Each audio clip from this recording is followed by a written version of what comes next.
তাইলে আমি কথাটা বলে ফেলি, আল্লাহ আল্লাহ জিকির করে যদি আপনি যারা কোন পিসাব হুজুর নারায়ণগঞ্জ ফিলিস্তিনের পক্ষে ইসরায়েলের বিরুদ্ধে একটা বিক্ষোভ মিছিল বা আপনি থাকতেইব, পিসাব বাংলাদেশ কই আর ফিলিস্তিন কই, তোমরা যাও আমি আসছি। আবার এই পিসাবে যদি না গাছে লাউ পাইরা দেন, বাজান আপনার গান ছিলাম, ও এটা তো সুন্নত দো।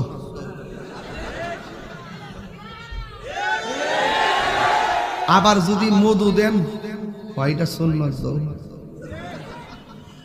8 প্রকার আইটেম দিয়ে খাওয়া গামলাটা বইরা যদি কোন বাজান পায়েসটা খান না, তুমি হিসাব করবে আমার ডায়াবেটিস।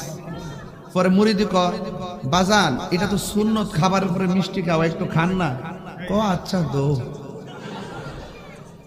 পায়েস খায়া সুন্নত বুঝলো, লাউ কদু খায়া সুন্নত বুঝলো, কিন্তু ওই যে জিহাদের ময়দানে গেলে যে রক্ত ঝরানো সুন্নত, হিটা আবার বুঝে না। কথা কোন ঠিক না বেডে?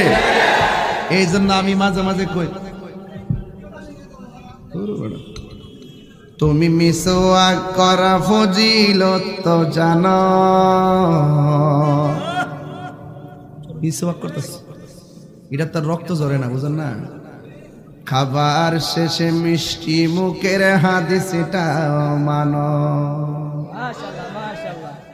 শুধু হক কথাটা উচ্চ সুরে বলতে পারো না, অন্যায় দেখে বারুদ হয়ে জ্বলতে পারো না।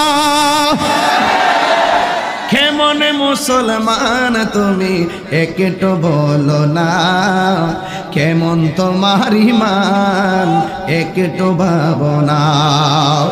কেমন মুসলমান তুমি একটু ভাবনা, কেমন তোমার ঈমান একটু বলো না।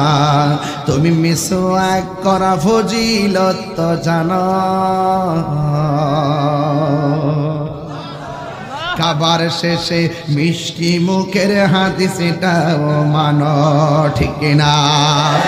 শুধু হক কথাটা উচ্চ সুরে বলতে পারো না, অন্যায় দেখে বারুদ হয়ে জ্বলতে পারো না, ঠিক না? কেমন মুসলমান তুমি একটু ভাবনা, কেমন তোমার ঈমান একটু বলো না, ঠিক না? আমি বুঝাতে চেয়েছি খানকায় বসে ধ্যান করার নাম ইসলাম।